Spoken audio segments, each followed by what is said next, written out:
Hey, what is up everyone, and welcome to my very first video on my channel. So this could go one of two ways. It could be alright, or it could be a complete car crash. Let's see how we fare. So what I'm going to create today, or partly over the next few videos, is going to be this app here, which is fundamentally pulling in data from the Marvel endpoint, which is on the left hand side here. I've got the docs up from the website, which I'll put in there as a link in the description. This has an array of endpoints that you can call, providing that you have an account with Marvel. It's free to sign up. All you need to do is just sign up, give a brief overview of why you're going to use the APIs. They're quite flexible. There's no real sort of like, oh, you have to produce an app at the end of it. I just basically said I want to do a YouTube demonstration, and they were perfectly fine with that. It's not a problem. Once you do that, you click get key, and it will give you all the relevant keys that you need to use. The keys are part of the authorization token that you create to hit the endpoint, but we'll cover all that in the videos. So but today, the first video we're going to set up is just building out this custom navbar and putting in the collection view. So yeah, that's pretty much all we're going to do today in today's video. So let's create a new xcode project. Let's drag that into that window there. Cool. So we're going to create a single view app. I'm going to call it comic book app. We're going to use Swift, no core data, and we're using UIKit and storyboards. The reason behind that is, yes, Swift UI is out. I'm totally fully aware of that, and replace that one. Yeah, totally fully aware that Swift UI is out, and there's lots of videos out there showing you how to use Swift UI. But as anyone that's used Swift UI is aware, and the majority of people are aware, that it only supports iOS 13 and above. So if you need to support devices using an older version of iOS 13, so 10, 11, 12, then you need to be using UIKit. So UIKit is still extremely valid. It's not outdated in any way, shape or form, and Swift UI is still extremely new. So you need to be monitoring both, but today we're going to be using UIKit, and that's my sole reason behind of using UIKit. So like I said, we're going to use storyboards, but not. I've already deleted the keyword main in the main interface. Now I'm going to delete the storyboard here. I'm not a huge fan of storyboards in the slightest, but we'll save my opinion, a reason for that for another video. So let's get rid of that, if that's going to work. Yep, all good. Cool. There's one thing we need to drag into this as well, and that is a custom font. So let me just find that custom font here somewhere.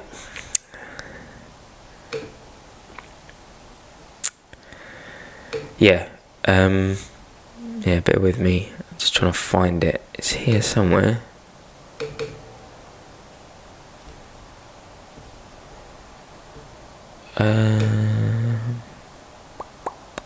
Where is it? Ah, there you go. Cool. Yeah, we're going to use this custom font here. So to do that, we're going to drag that into the project. Probably not put it there is not the best idea. We'll move that again in a minute. So yeah, drag that into there. we're going to create a group called resources, and pop that font into there. Okay, that's cool. So now we need to add a new row into the plist, and it should be fonts provided by application. That's the one. And then in here we need to just copy and paste the name of the font into the plist just here, not forgetting to add the .ttf bit at the end. So that's our font installed. The name might be slightly different when we get around to it, but anyway, as for now, the font is installed, so we can start building out our getting our view controller to be presented in our simulator. So let's just remove that, get that out of the way. So here we need to create a window scene. It's already created, but it wasn't used, so we're going to call that window scene. And then as part of our window, which is the root, the canvas as it were, we're going to add this window scene to the canvas. Window scene, window, oops, oh,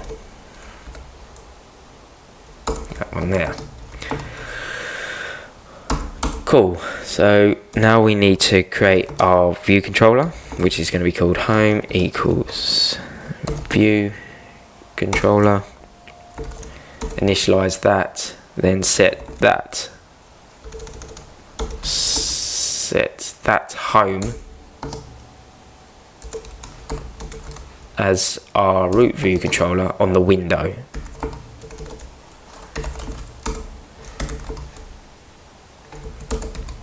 Make key invisible. So make key invisible is just saying, hey, I'm done, like let's shove it out there. It's all good. So in our view controller, if we now set this view's background color equal dot green, when we build and run, we should get a green view controller. And basically this block of code here is potentially exactly the same as when you would tick the box in Storyboard to say this is the initial view controller, this is what I want it to look like. So instead of having that in there, you would you just write this code, and there you have it. We now have a green view controller, which is cool. So if we go back to our comic book app, we now have this red navigation bar that we've got to create, which is super simple. So we're going to create a group called extensions, and we're going to extend the UI navigation controller class, and we're going to call it navigation controller extension.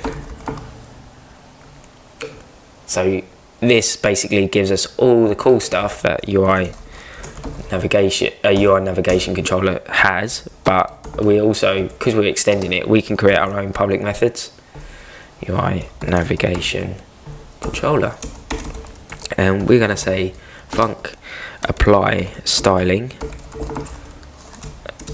and this is going to take two parameters. One is the title of the navbar,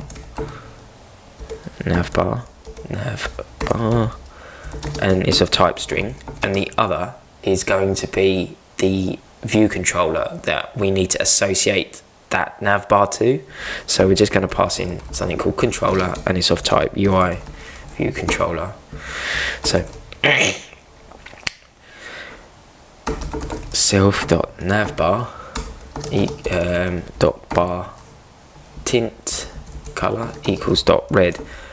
In this instance, if you really wanted to customize, have a view controller or a navigation controller in each view controller with a different colored navbar, you could just add this as another parameter and just set that color to this tint color. So you could do something like this. So it'd be bar color and UI color, and then just set the bar color here like that. But we're not going to do that because we just want a solid red navigation bar all the time. So that's that done. Then we need to do we'll just stick with that for now, and we'll create another group called home and pop our view controller in there. And then inside this group, this is just basically, you don't have to do this, this is just how I set my projects up. Controller, so we'll go in there, and then we're going to have a presentation folder, presentation, and that will be have a we'll create a new Swift file that's sitting there, and that's going to be home presentation.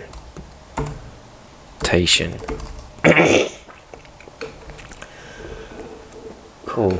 We need to import UIKit. Yep.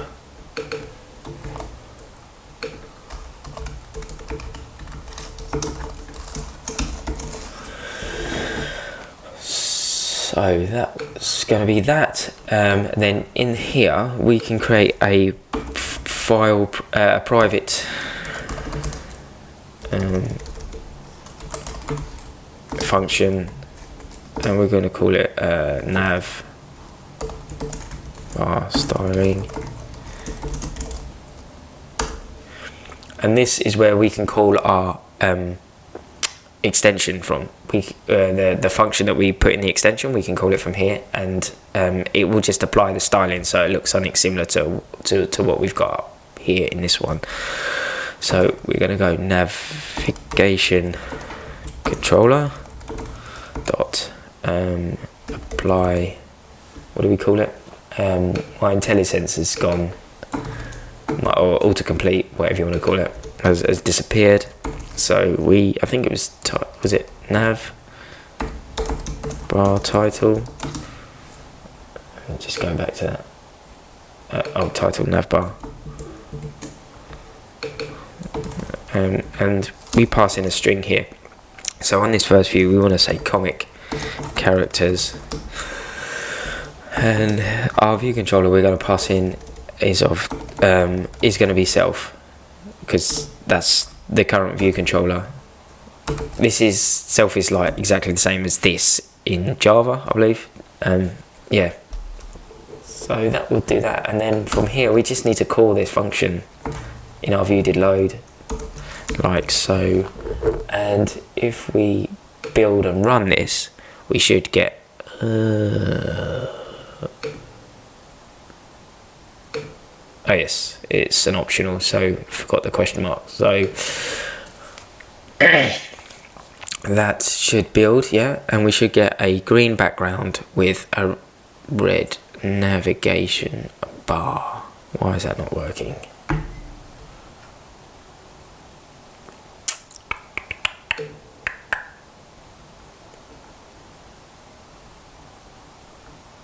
Where's my extension? Extensions.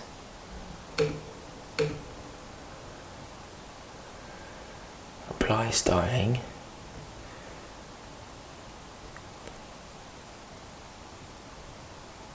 Pass in the controller. Let's make that controller then. Maybe that's where I went wrong.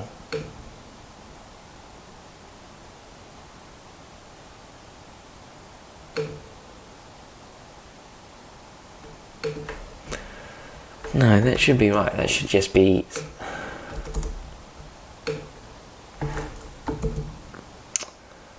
navbar styling. Oh, I know why. Oh, of course. I need to set. Of course, I'm not setting it to have a new navigation controller in here. So here we're going to say navbar equals UI navigation controller, and passing in the root, maybe home there, and then we just need to change this to navbar. Yeah, that was silly. Anyway, so basically this is a navigation controller is like a holder, so that'll give us like a parent view, and then we're nesting the home or this view controller inside our navigation controller. So now if we build and run, we'll have a red navigation bar like that. Cool. So now one thing we need to do, if you compare that to the one here, is we have a light status bar. So we'll work on that next. So we'll do navigation bar dot bar style equals dot black. Extremely confusing, but yes, it's dot black. And we also need to reset that as light content in there. You'd half expect it to be light to match that, but it's black. So we'll have a white status bar on the opening and white status bar there. Cool. Next, we'll add our title, which just is a bar button item, and it's appended to the left hand side, because obviously the title in a navigation controller sits in the center, is center aligned. So we'll call this title. It's of type UI label. Title dot text is equal to title navbar. Then we need to put this in a custom view. Title item equals, actually no, we're just gonna put controller dot navigation item dot left bar button item equals UI custom view, and that's gonna be title. So all we're doing here is we're saying we want a left bar button item, which this property here, we are just setting, it's not really, yeah, we're just setting, we're initializing a brand new bar button item with a custom view of this label. And so, but we need to, and the text that's passed in from our function in our view controller will get added to the text here. Very, very basic stuff.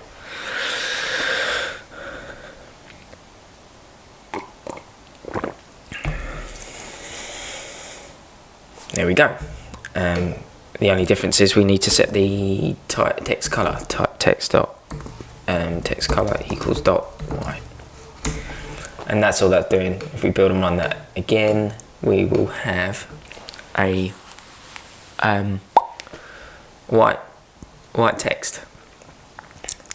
So while we're in here, we will create set the font title dot font equals, but before we do that, I'm going to create a folder called core,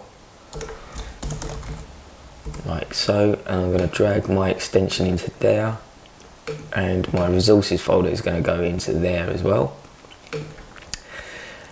And in here we're going to have a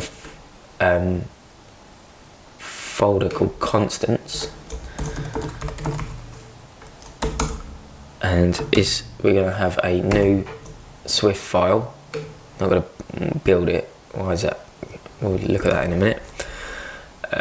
It's going to be constants, and then in here we need to import UIKit and let font style equals, and then we'll just put the name of the font in here, and I'll show you how to find the name of the font, because it's not always that clear. When I first started out, I really struggled to try and get customized fonts, but once you master where to look, it's pretty straightforward. Because if you try and put I'll give you an example. So we're going to have font navbar font size equals, we'll go with 20. Change that in a minute.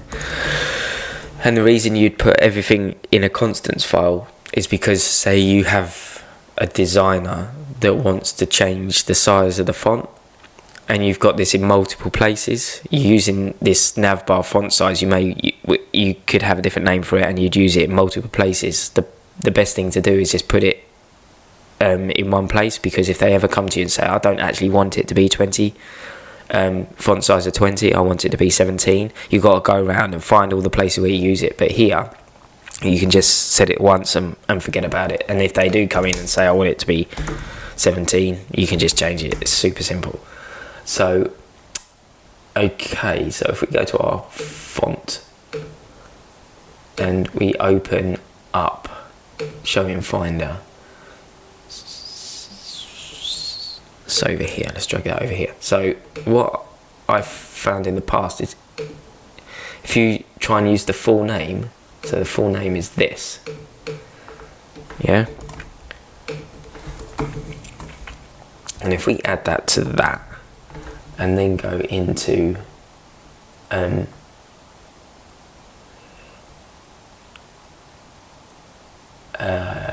our extension, our extension, and we say we want UI font, font,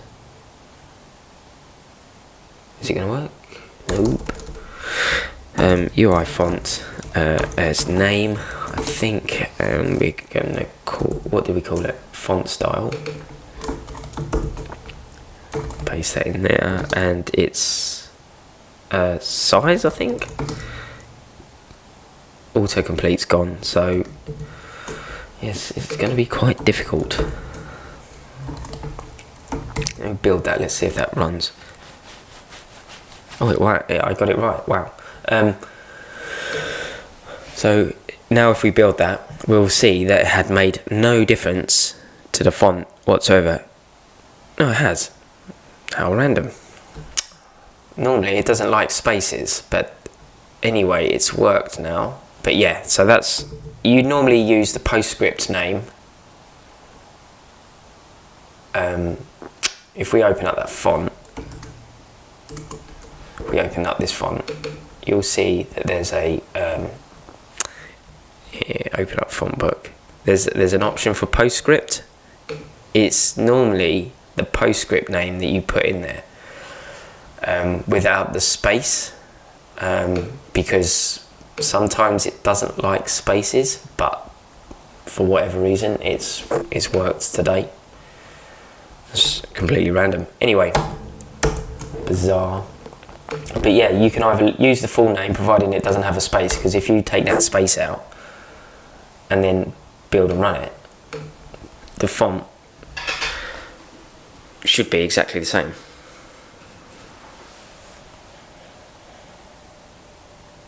Like so. So yeah, having the space, having it with or without the space does matter on some fonts, but in this instance it doesn't. So with that in mind, we can now move, our navbar is pretty much done. Other than the fact there's a slight drop shadow on the on this one here. You can see there's a very slight drop shadow, but we'll work on that once we start getting data in and stuff like that. So let's move over to our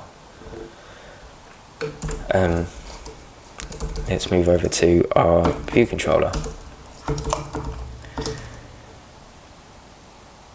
We are going to call this, create a private function, call it setup. Doesn't take anything, doesn't return anything, and this is where we're going to put all our, we're going to get rid of that now. This is where we're going to put all our setup. So we're going to have a let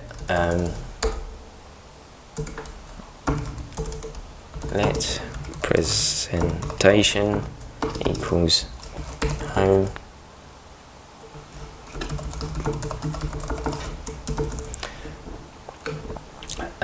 So that we're going to initialize our presentation here, and then the setup for it will go into here, and we'll just call setup from our view did load. And the reason I do that is because imagine putting all of it in a larger scale app. This view did load, or view will appear, or view did appear could potentially get massive.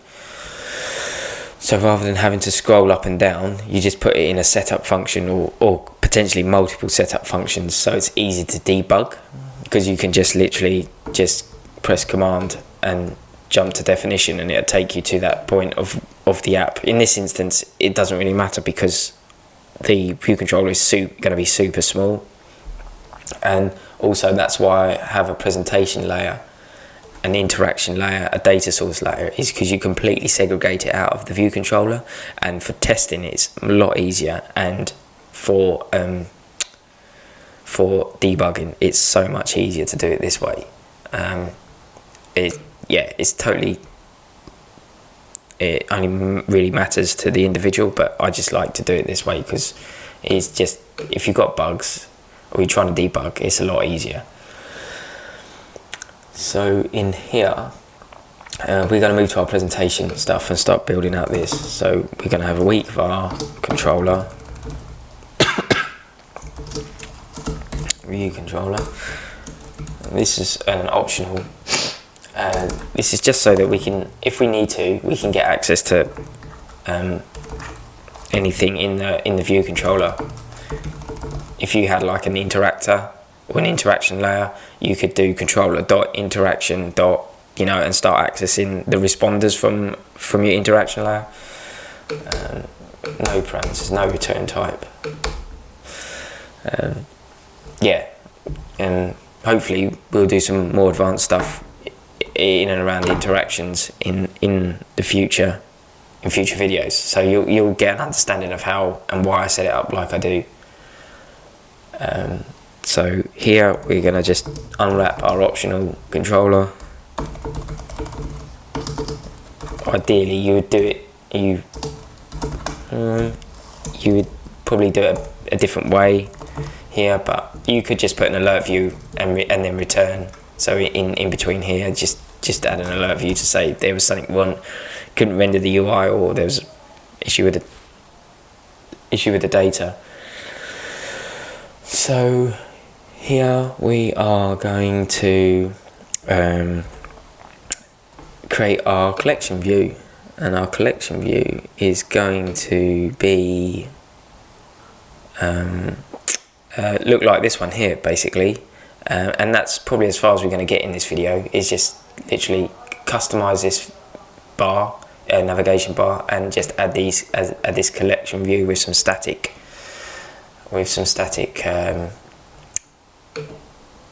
data, just return 20 cells or something like that. So here we're gonna create this closure guy, and we have var collection view, UI collection view. It's weird how my autocomplete starts and stops. Anyway, so first of all, for our collection view, we need to create a flow layout. UI collection view, flow layout, initialize that, and then flow has a bunch of attributes. Let's set that to 10 for now. A bunch of attributes that we can adjust to make it behave in a different way. So we want it, in this instance, our first screen, we want it to scroll like up and down. But then when we get to our detail view, which is here, we are going to add this this horizontal scrolling collection view. So yeah, it just gives us that a bit of flexibility to change stuff. So if we look at this one, scroll direction, and we can, it's just an enum that it takes, so we can say vertical, then we can then set the item size, item size equals cg size float, but before we set that, we'll get the screen, main screen, UI screen dot main dot bounds. So this here is just going to return us the dimensions of the screen, height and width. So to get these nice squares, we are going to do main screen dot width, and then in the height we're also going to specify the width as well, so we get perfect square, because we don't really want it to be the height of the screen, because that would be just, you'll be scrolling forever just from the small amount of data that we've got in here. You'll be scrolling forever. So with that done, we can now create our collection view.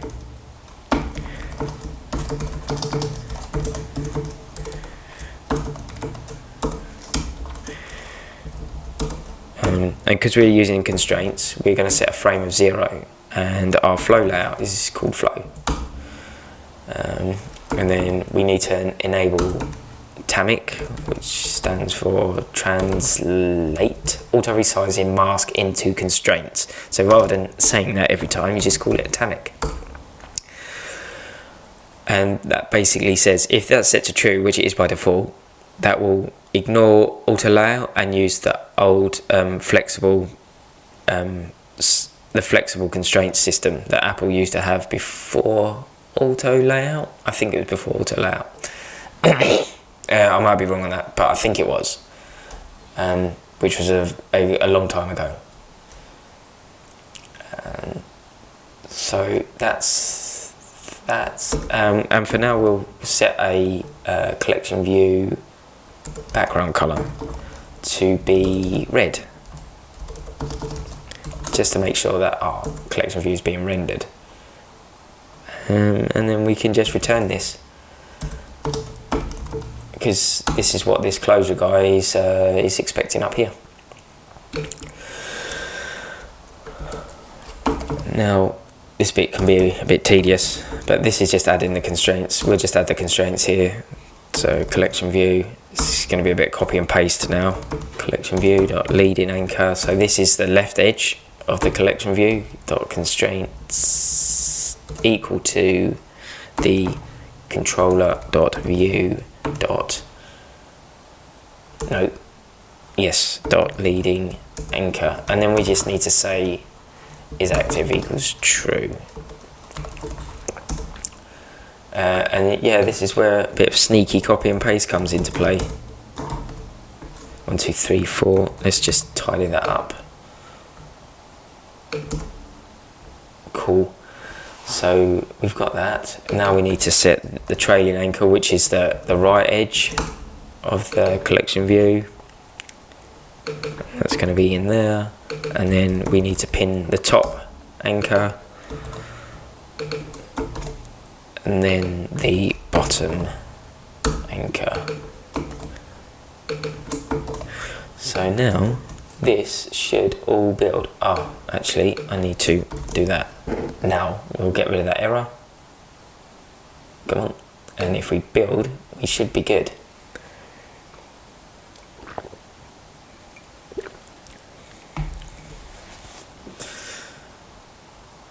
Ah, yes, I know why. We haven't finished the setup in the view controller.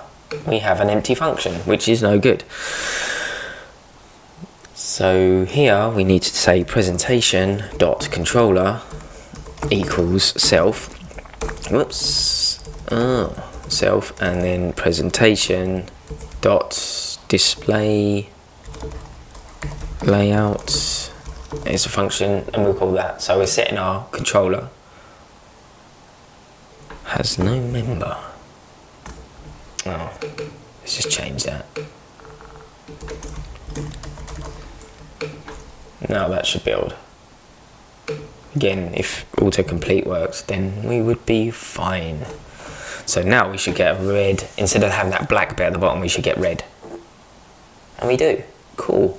And you might notice that here there's a slight difference in the red tone. That's because this bar at the top is as a property called is translucent. We just need to set that to false in our extension. So here, so navigation bar dot is LUCNT equals false. Yeah, we set that to false, and then if we rebuild, you'll get a nice solid, there'll be no difference in the color. Like that. It's all gone. So that's pretty cool. So now with our collection view in place, we need to create a new group called data source.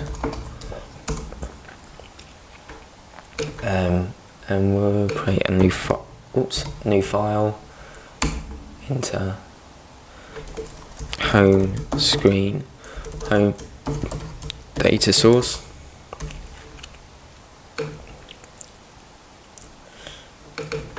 This is going to import UIKit.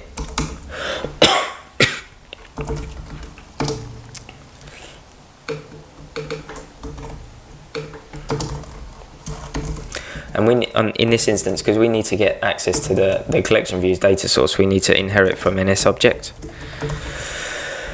Not entirely sure why, but it's something we have to do, otherwise it doesn't compile. So we inherit from the data source, and then we need to have number of sections return 1.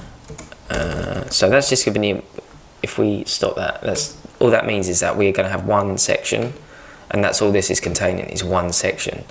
And then we're going to do number of items in section. So because we haven't made the request to the endpoint, which will return us an array of characters, for now we're just so that we can get the UI rendered out quickly, we're just going to return 20. So we're going to just get 20 white square boxes for now, and we're going to work on building out this bottom section here and probably adding the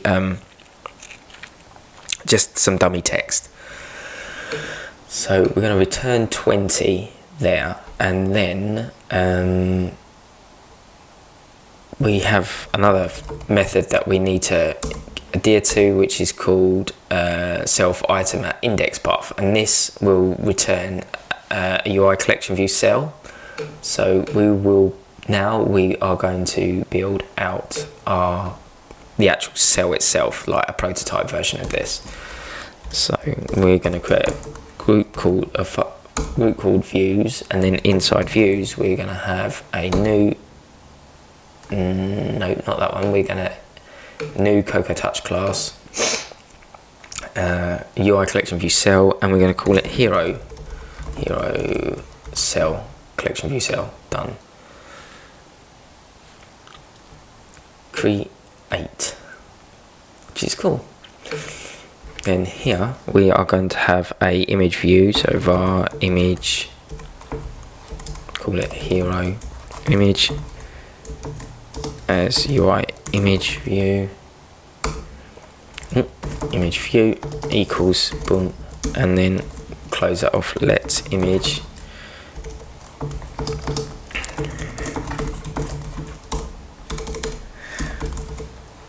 image dot clip the bounds equals true,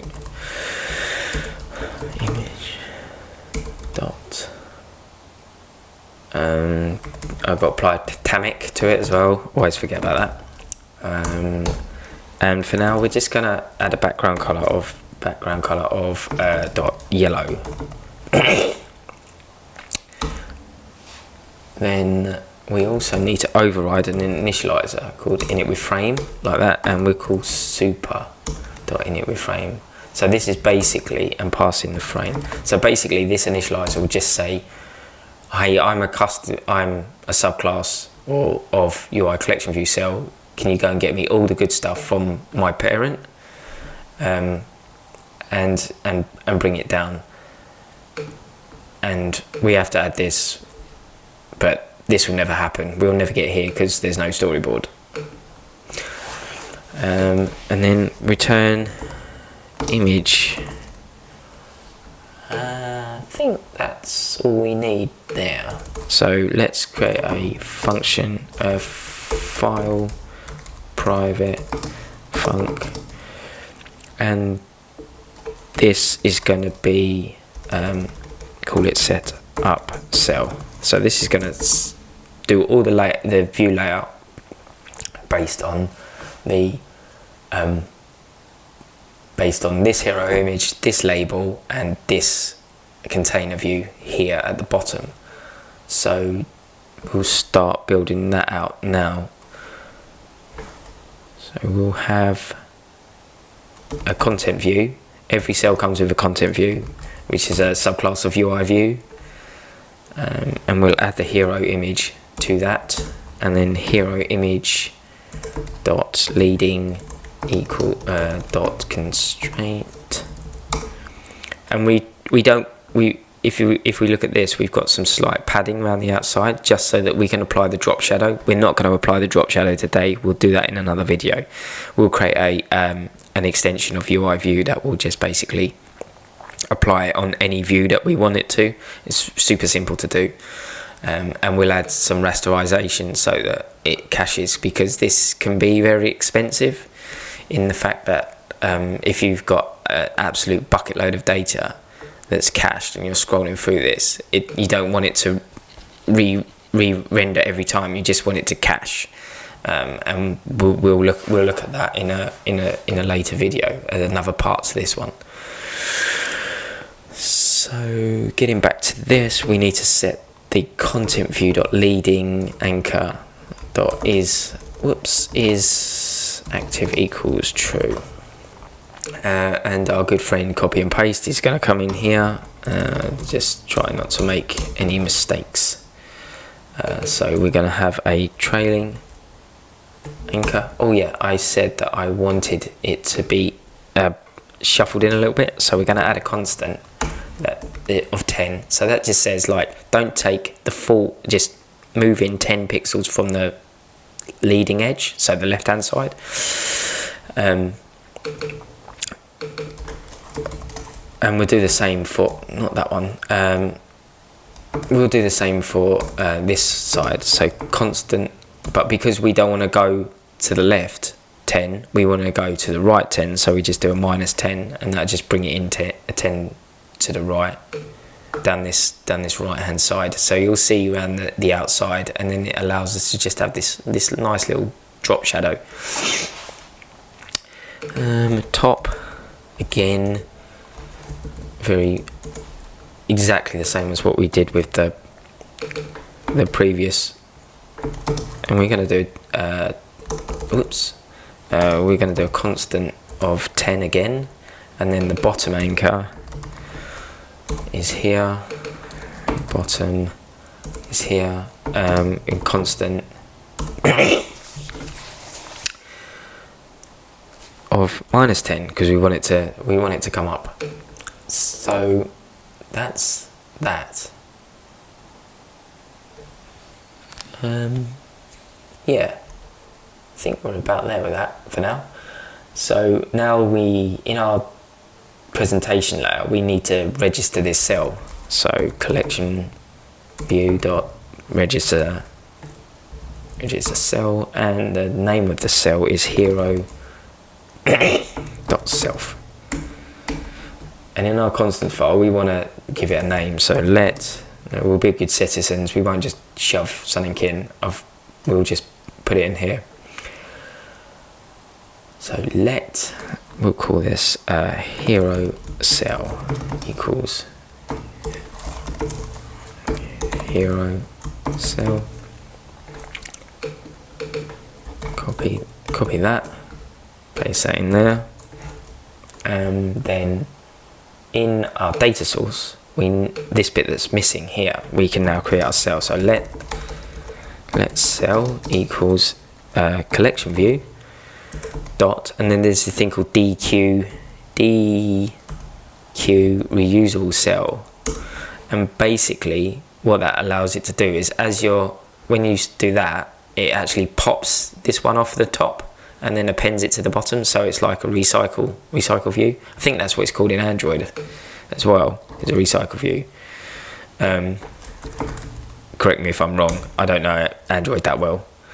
And return cell. So this now, if we build and run this, should, if I've done everything right, should have checked, but this should give us some yellow boxes. It doesn't. Oh, I know why. I don't think I set the data source to the collection. No, I didn't. So, stupid mistake. Var data source equals home data source, initialize that. Then down here, on collection view, there's a property called data source, and we set to data source. Now we should get some yellow boxes. I think I forgot to add the corner radius to the image view, which is not the end of the world.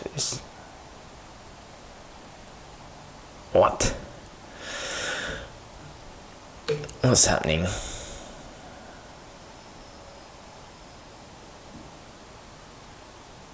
Collection view cell.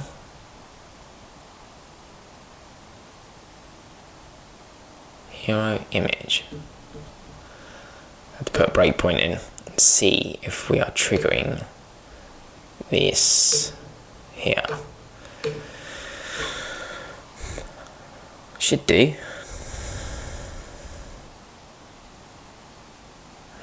Yes, we are. So that's good. Then in here we should. Oh, what an idiot. Yeah, I see where I've gone wrong. And I'm not calling it in here. So if I do that, now we will see some yellow boxes.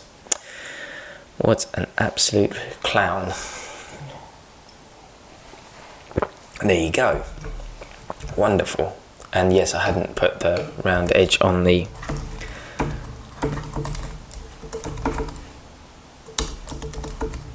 .10. There we go, 15. Yeah, not being a very good citizen there. I should put that in my constants file, but for now we'll just add that to the corner radius here. And there we go. We have a collection view cell that looks very similar to what we have in our app. So we're also going to add a container view which will sit at the bottom. So if we look at this, we're going to add this little section here and probably the label, and yeah, we'll see how we go. Call it container. UI view.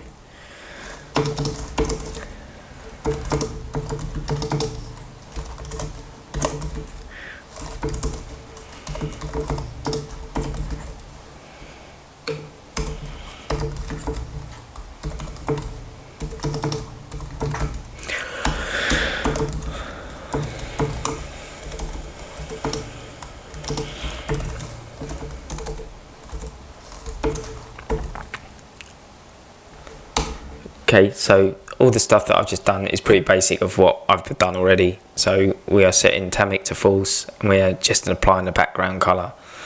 But this time we want to give it this kind of like semi-translucent black effect.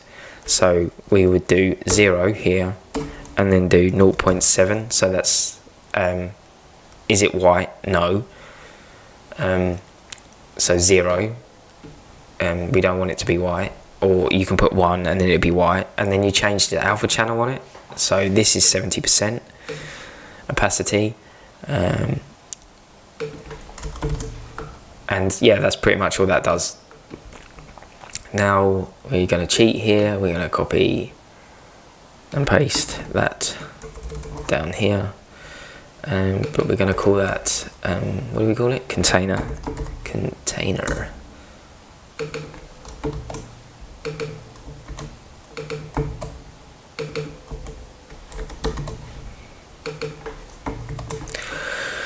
And that is good there. So, but here we need to say we want it to be part of the hero image, not the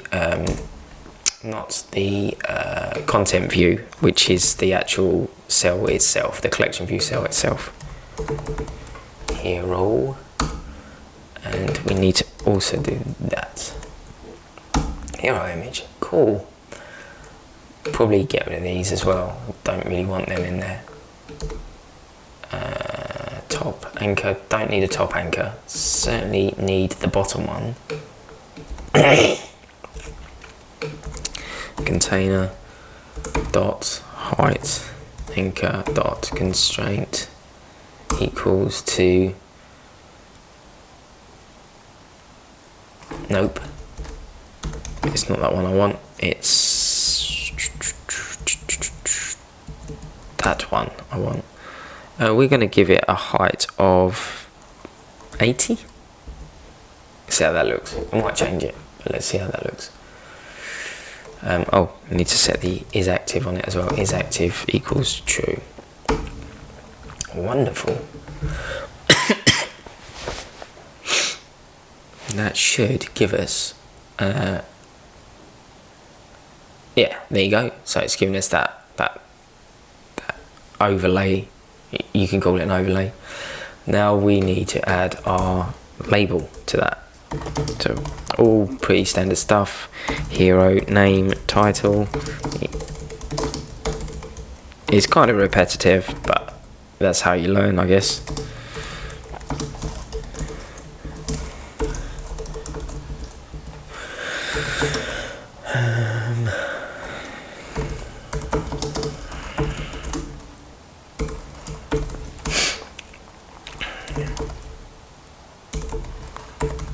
So this is all the same. Tamic is set to false. We're going to set just some dummy text for now. Text equals cool comics, and then we need to set the title. Yeah, title dot text color to white. And then just return the title. Oh, and we want to set the number of lines as well to, we'll just set it to 1. We don't want it to be 0 because it'll never grow because we haven't had any dynamic stuff to it. It will just be static. So if we set that to 1, we could change this in the future and make it grow depending on the name, make it wrap and all that sort of cool stuff. So yeah, we'll maybe look at that in another video, but for now just get the bare bones of this content stuff out. And I can't spell, so again, pretty bog standard, copy and paste that stuff. This is going to be called container, and this is going to be called hero title.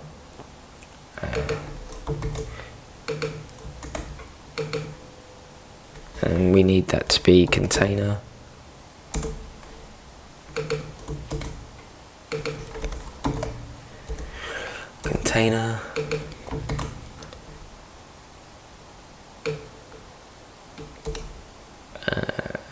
maybe, yes, actually we're going to center it, so hero title dot center y anchor dot constraint is equal to the hero image dot center y anchor dot is active equals true. Cool. So that's just like literally going to center it in this section here. So let's just line all that up, make it look pretty.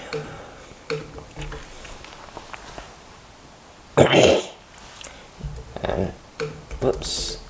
Oh, what happened there? Is active equals true.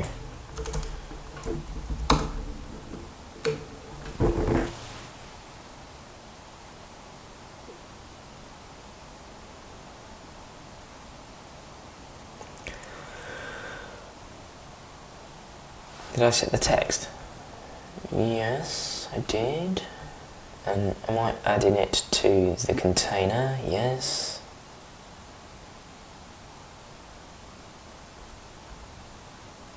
Home title, cool comics, white.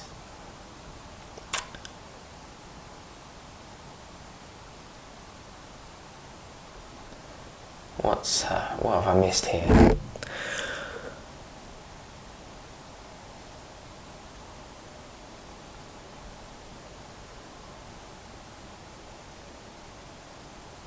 Leading anchor. We need to center it in the middle.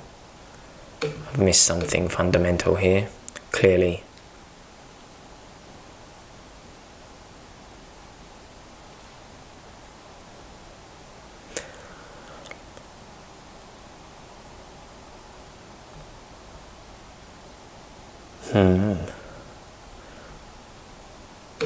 It's as though it's not actually getting called.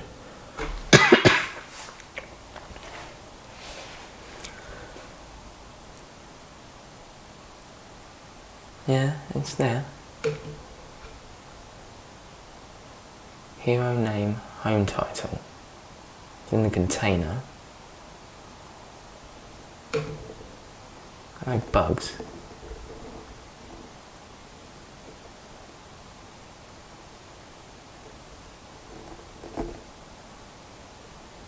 Quite strange.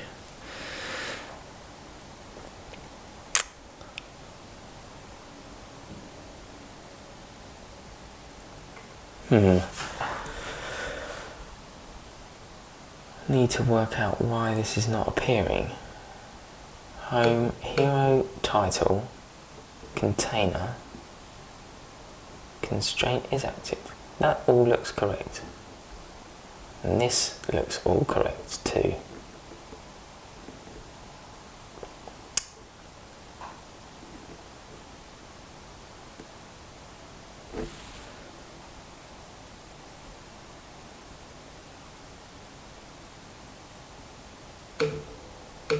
Let's cheat a little bit and paste something in from my notes and see if that works. No, this is right. Oh, I see what I've done. Oh God. See? Copy and paste. It's not the one, is it?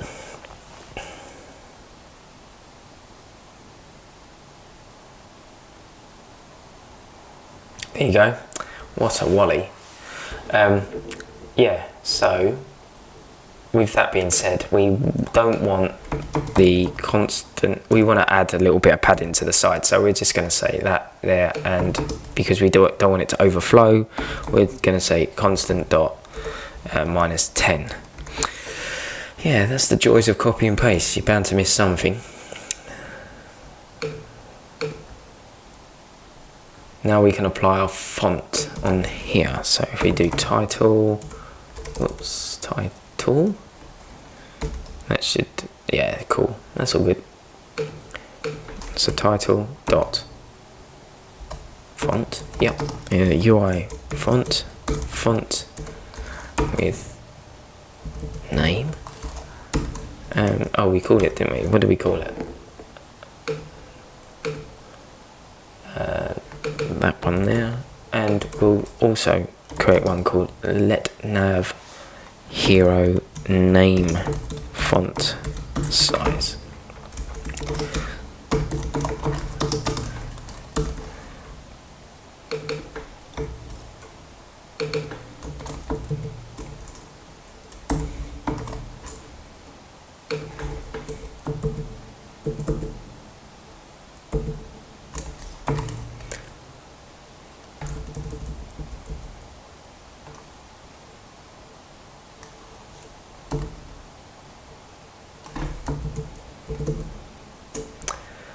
Oh, font style, what a wally. Yes, there, font style, done. And that is probably all we've got time for in this video. There you go, cool comics. So as you can see, we're pretty much pretty much there with all the UI. We just need to populate it with data. So maybe in the next video, or one thing I am going to do is, before we go, is just set that collection view background color to white. Just get rid of that and rebuild, and that will give us a white background. So yeah, that's pretty much it. In the next video, we'll look at making the network request, building up the endpoints. We'll just set that to white actually. Okay, you stopped white.